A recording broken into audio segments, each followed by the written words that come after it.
In the quiet suburb of Cedar Ridge, the Mitchells' perfect life masked a dark secret. Behind their charming home on Maple Street, something sinister was brewing, ready to shatter Susan Mitchell's world. What seemed idyllic was about to unravel, revealing a nightmare of betrayal and hidden danger. To their neighbors, the Mitchells were the perfect family. Susan was the epitome of a devoted wife and mother, her days filled with the routines of suburban life: cooking, attending PTA meetings, and spending time with friends. Mark was a successful businessman, often away on work trips, but always returning home with gifts and stories that painted him as the ideal husband. Together they seemed to embody the American dream. But behind the smiles, something was amiss. The Mitchells' marriage, which had once been a source of pride and joy, had become a facade hiding a growing chasm between them. Susan had noticed subtle changes in Mark over the years. His increasing absences, the way his eyes seemed to glaze over during conversations, the coldness that had crept into their once warm relationship. She had pushed these thoughts aside, convincing herself that they were just the result of stress and time. After all, every marriage had its ups and downs. Then, one fateful afternoon, everything changed. Susan was cleaning out the attic when she stumbled upon a small, unmarked box tucked away in a corner, hidden beneath old photo albums and Christmas decorations. Curious, she opened it, expecting to find forgotten keepsakes. What she found instead would shatter her world. The box contained documents, letters, and photographs that told a story Susan could hardly believe. There were pictures of Mark with another woman, their smiles and embraces captured in moments of intimacy that left no room for doubt. There were letters filled with words of love and promises, written in Mark's handwriting but addressed to someone else. Susan's hands trembled as she sifted through the evidence. Her heart pounded with a mix of shock, anger, and disbelief. How long had this been going on? How could she have been so blind? As the realization sank in, Susan felt a wave of nausea wash over her.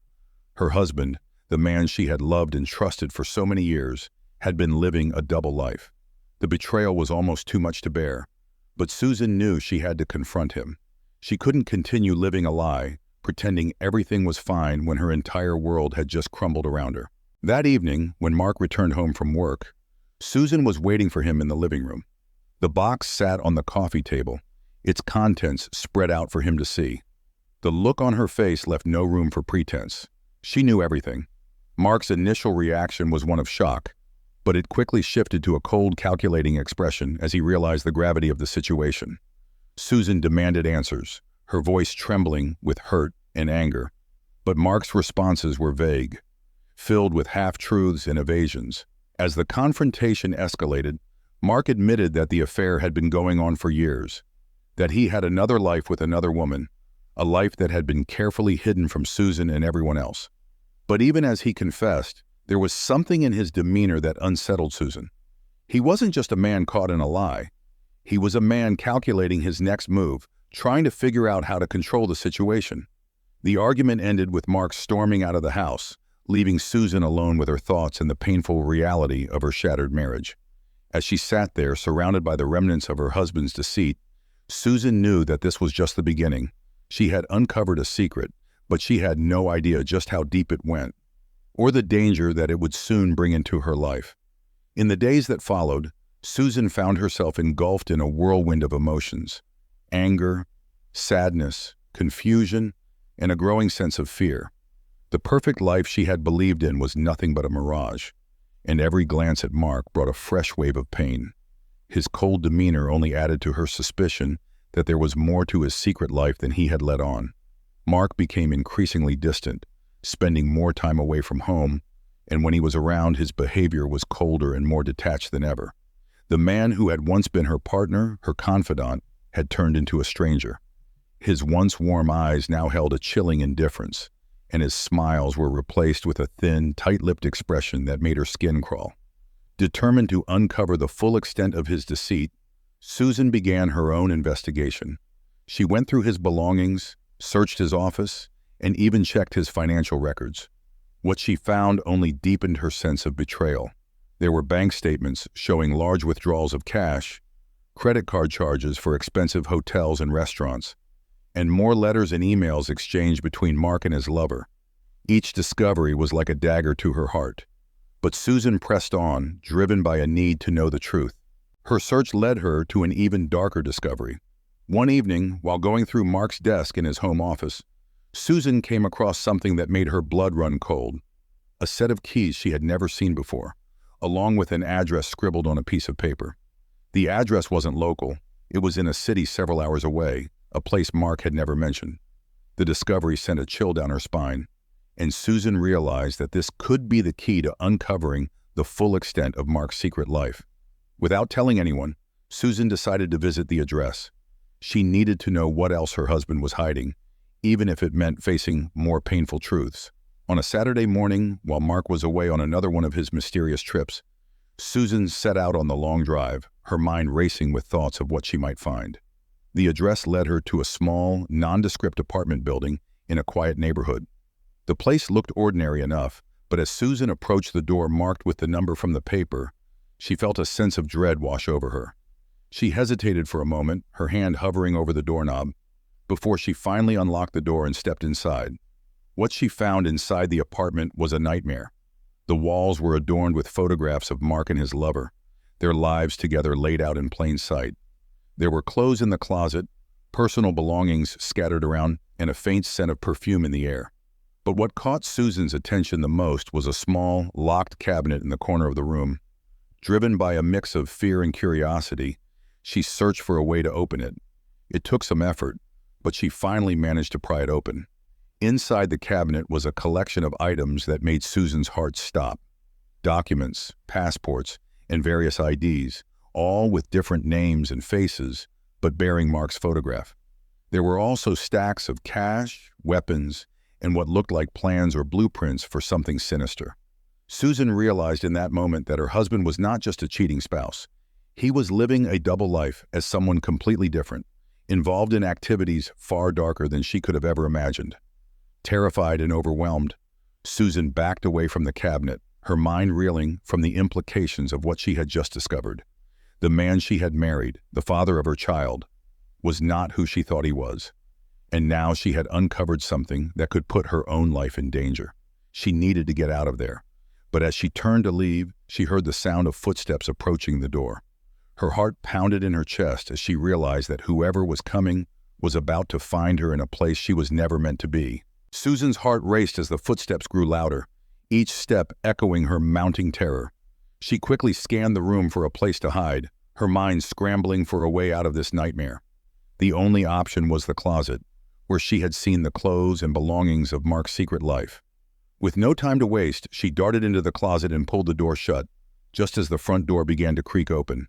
Through a small gap in the closet door, Susan watched in horror as a tall, unfamiliar man entered the apartment.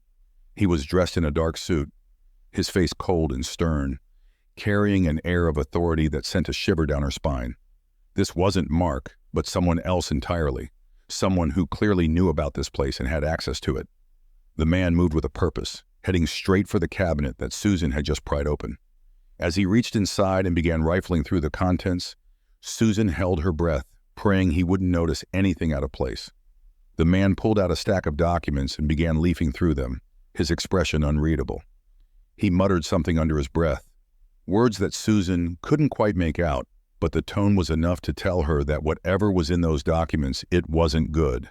After a few tense moments, the man returned the papers to the cabinet, locked it, and made a quick call on his phone, speaking in a language Susan didn't understand. The conversation was brief, and when he hung up, he seemed satisfied, as if everything was in order. He left the apartment as swiftly as he had entered, leaving Susan trembling in the closet. She waited until she was sure he was gone, before emerging from her hiding place, her legs weak and shaky. The close call had rattled her to her core, but it had also made one thing abundantly clear. She was in way over her head. Whatever Mark was involved in, it was far more dangerous than she had ever imagined, and now she was at risk simply because she had dared to uncover his secrets. In a daze, Susan left the apartment, locking the door behind her and hurriedly making her way back to her car. As she drove away, her mind raced with thoughts of what she had seen. The fake identities, the weapons, the large sums of cash. Mark wasn't just a cheating husband. He was involved in something criminal, something that could destroy not just their marriage but their lives. And if the man she had just seen knew about her, then she was in grave danger.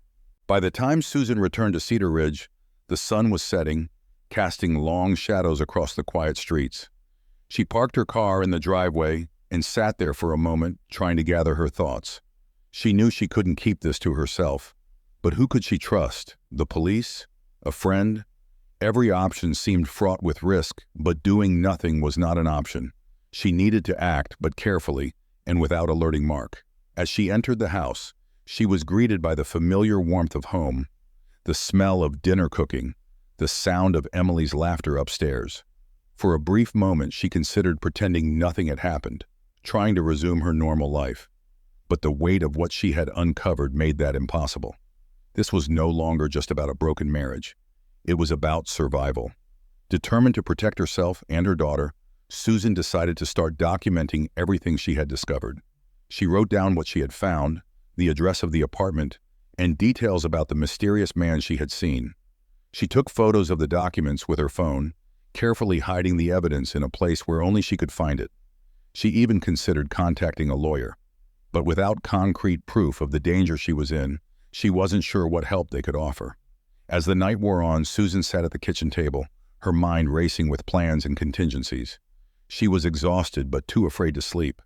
Every noise outside made her jump. Every creak of the house made her heart skip a beat. She was living in fear, trapped in a situation that was spiraling out of control. And the worst part was she knew Mark would be home soon, home to a wife who now knew too much. The days that followed were a blur of anxiety and fear for Susan. She went about her daily routine, but everything felt different, darker, more dangerous.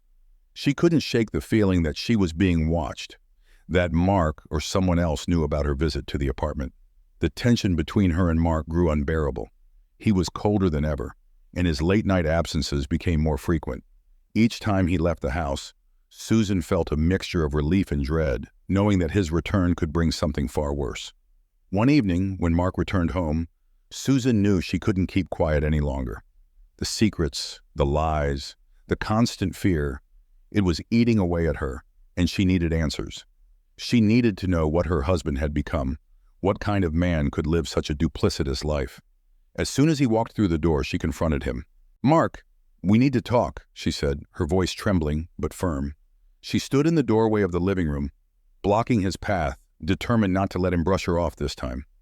Mark paused, his eyes narrowing as he looked at her. There was no warmth in his gaze, no love, just cold calculation. "What is it, Susan? I've had a long day." "Don't lie to me anymore, Mark," she snapped, her voice gaining strength. "I know about the apartment, about the other woman, about everything. You've been living a lie, and I'm done pretending I don't see it." For a moment, Mark didn't respond. He just stared at her, his expression unreadable. Then, slowly, a smile curled on his lips. A smile that sent a chill down Susan's spine. "So you finally figured it out," he said, his voice low and mocking. "I was wondering when you'd put the pieces together." Susan's heart pounded in her chest. This wasn't the reaction she had expected. There was no denial, no attempt to explain, just cold acceptance of the truth she had uncovered. "Why, Mark? Why would you do this to us? To me? To Emily? Why?" Mark repeated, his smile fading as his expression darkened. "Because you were never supposed to find out. I had everything under control until you started poking around where you shouldn't have."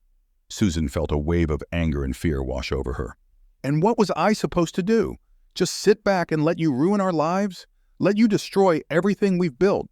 "You don't understand, Susan," Mark said, his voice now icy. "This isn't just about an affair. It's about survival. You've put yourself in danger by getting involved, and now I have to clean up the mess." The threat in his words was unmistakable, and Susan realized with horror that Mark was capable of far more than she had ever imagined. She took a step back, her mind racing for a way out. "You don't have to do this, Mark. We can still—" "Still what?" Mark interrupted, his tone sharp. "Still pretend everything's fine? Still act like we're the perfect family? That ship has sailed, Susan. You should have left it alone." The room seemed to close in on her as the gravity of the situation hit her full force. This was no longer just a confrontation between a husband and wife. It was a life or death moment. She needed to get out, to protect herself and Emily. But Mark was already moving towards her, his intentions clear. "Susan, I'm sorry it's come to this," Mark said, his voice almost regretful. "But you've left me no choice." Susan's breath caught in her throat as she backed away, her heart racing with terror. She could see the resolve in Mark's eyes, the cold determination to silence her once and for all. But before he could take another step, there was a loud knock at the door, startling them both. Mark froze, his eyes darting towards the door, then back to Susan. For a moment, they just stared at each other, the tension thick in the air. The knock came again, more insistent this time, and Mark's expression hardened. "Stay here," he ordered, his voice low and threatening. "And don't do anything stupid." He turned and walked towards the door, leaving Susan trembling in the living room. She knew this was her chance, perhaps her only chance to escape. But she also knew that whoever was at the door could be in just as much danger as she was. She had to think fast to find a way to warn them without alerting Mark. As the door creaked open, Susan strained to hear the conversation between Mark and the unexpected visitor. Her heart pounded in her chest, each beat echoing in her ears. She knew that whoever was at the door could be her only chance at survival.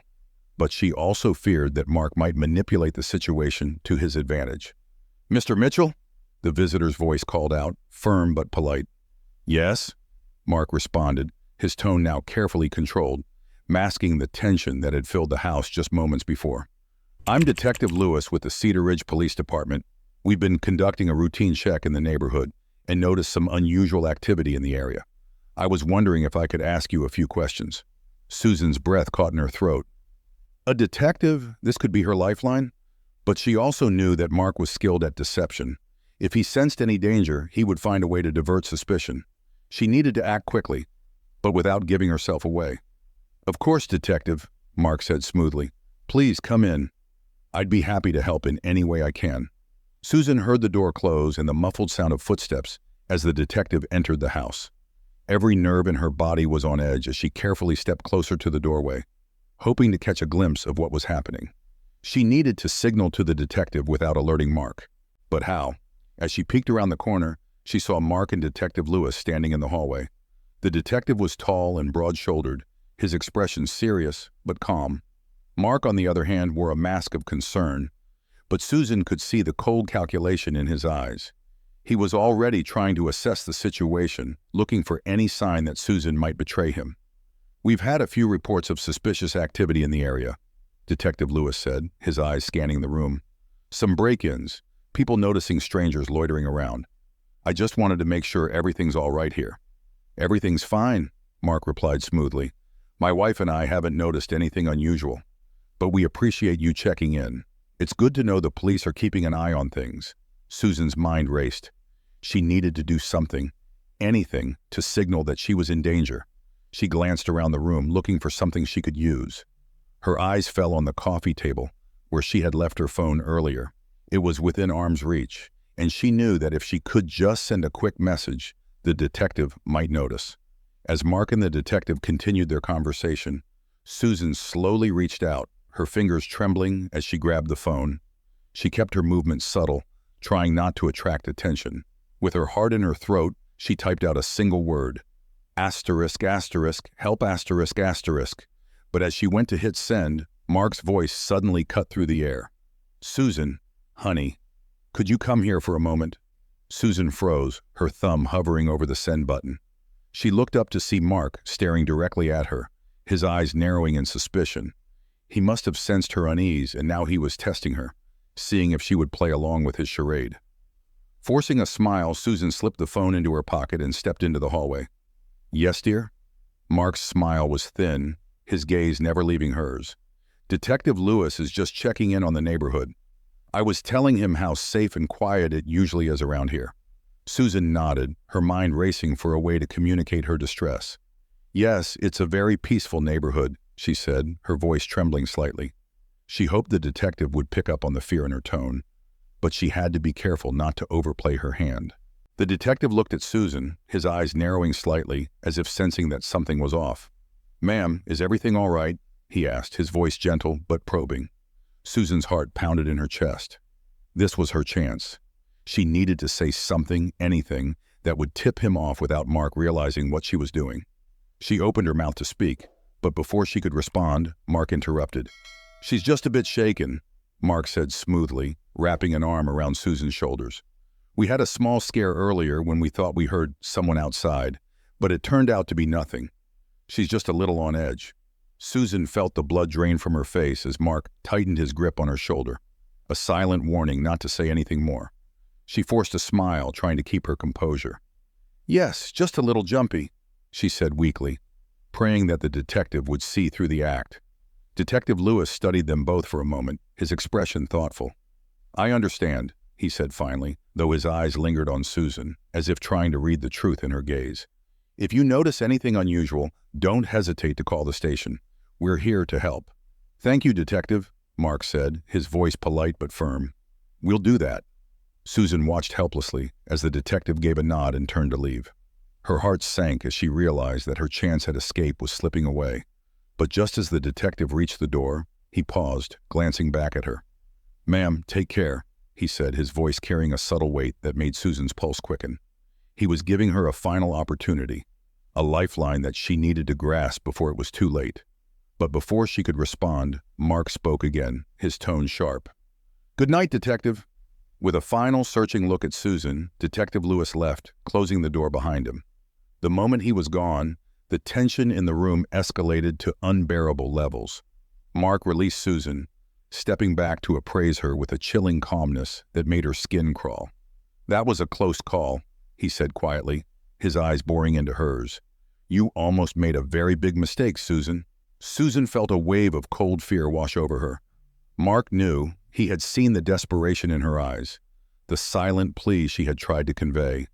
And now she was more vulnerable than ever. The atmosphere in the house changed drastically after the detective left. Mark's mask of civility had slipped, revealing the true menace lurking beneath. He didn't need to say anything.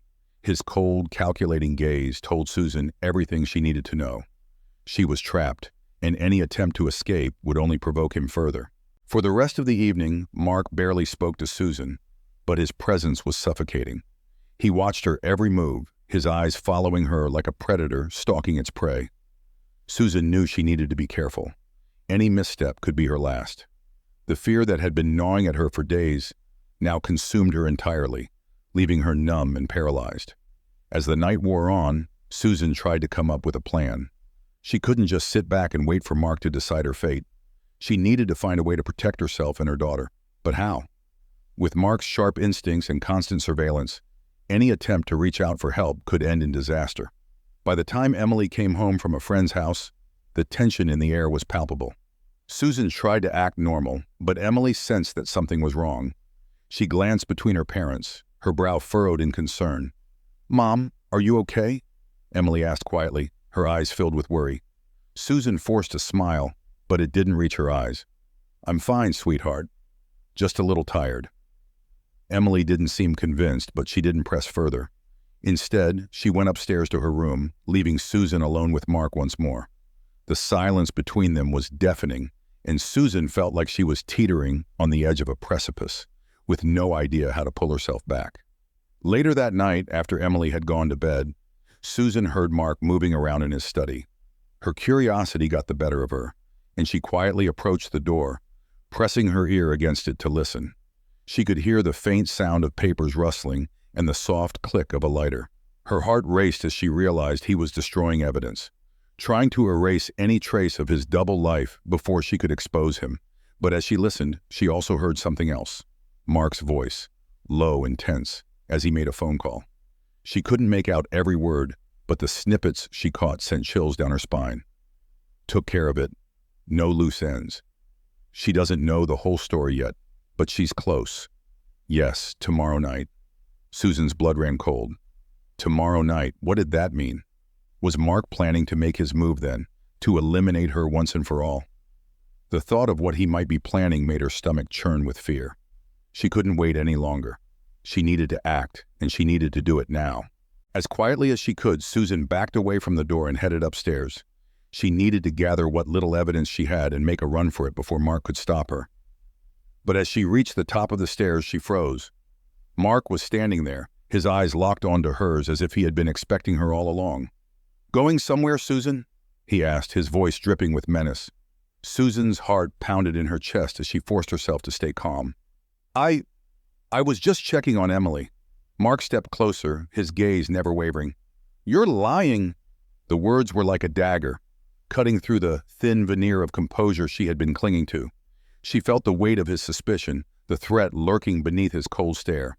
He knew she had been eavesdropping, and he wasn't going to let her get away with it. Before she could respond, Mark grabbed her arm, his grip tight and unyielding.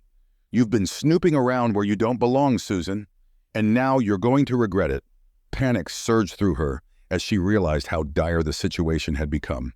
She tried to pull away, but Mark's hold was too strong. She was trapped, with no way out and no one to turn to. The only thing she could do now was fight. Fight for her life, for her daughter, for whatever shred of hope she had left. But as Mark dragged her into the bedroom, Susan knew that this was a battle she might not survive. The darkness was closing in, and she was running out of time. Susan's heart raced as Mark dragged her into the bedroom, his grip like a vice around her arm. She struggled, trying to break free, but he was too strong. The fear that had been gnawing at her for days now exploded into full-blown terror. She knew she was out of options, but she also knew that she couldn't give up, not when Emily's safety was at stake. "Mark, please," she pleaded, her voice trembling. "You don't have to do this. We can find another way. Think of Emily. What will this do to her?"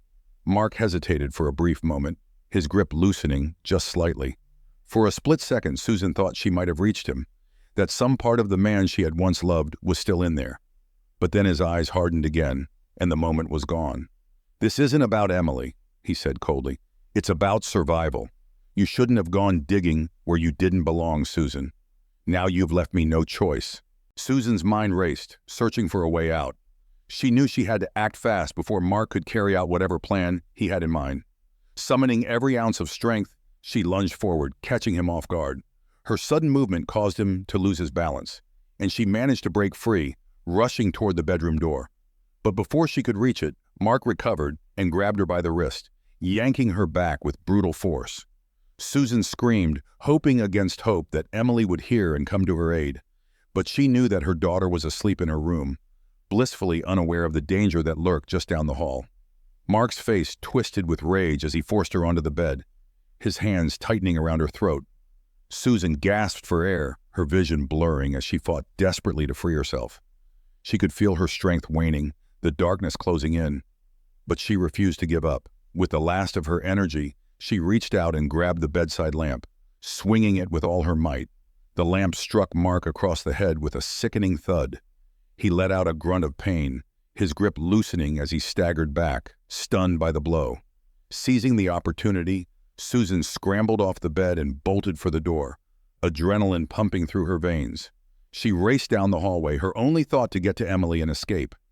As she reached her daughter's room, she flung the door open and shook Emily awake. "Emily, get up! We have to go, now!" Emily, groggy and confused, quickly sensed the urgency in her mother's voice. She didn't ask questions, just nodded and followed Susan as they fled down the stairs. Behind them, Susan could hear Mark regaining his senses, his footsteps heavy and fast as he gave chase. They burst out the front door and into the night, the cool air hitting Susan like a shock. She looked around frantically for help, but the street was eerily quiet. In a panic, she and Emily ran toward the car parked in the driveway, praying they could reach it in time. But as they fumbled with the keys, Mark appeared in the doorway, his face a mask of fury. Susan knew they wouldn't make it if they didn't act quickly. With trembling hands, she shoved Emily into the car and jumped into the driver's seat, jamming the key into the ignition. The engine roared to life just as Mark reached the car, pounding on the window with his fists. Susan floored the gas pedal, the tires screeching as they sped down the street, leaving Mark standing in the driveway, his shouts echoing in the night. Tears streamed down Susan's face as she drove, her heart pounding with a mixture of fear and relief. They were safe for now, but she knew this wasn't over. Mark would come after them, and they couldn't run forever. But as she glanced over at Emily, who was huddled in the passenger seat, she knew that she would do whatever it took to protect her daughter, even if it meant facing Mark one last time. As the darkened streets of Cedar Ridge flashed by, Susan made a silent vow. She would stop running. She would find a way to end this nightmare, to ensure that Mark could never hurt them again. and she would make sure that the secrets he had tried so hard to keep buried would finally see the light of day. The fight wasn't over, but Susan was ready. For Emily, for herself, and for the life they deserved, she would win.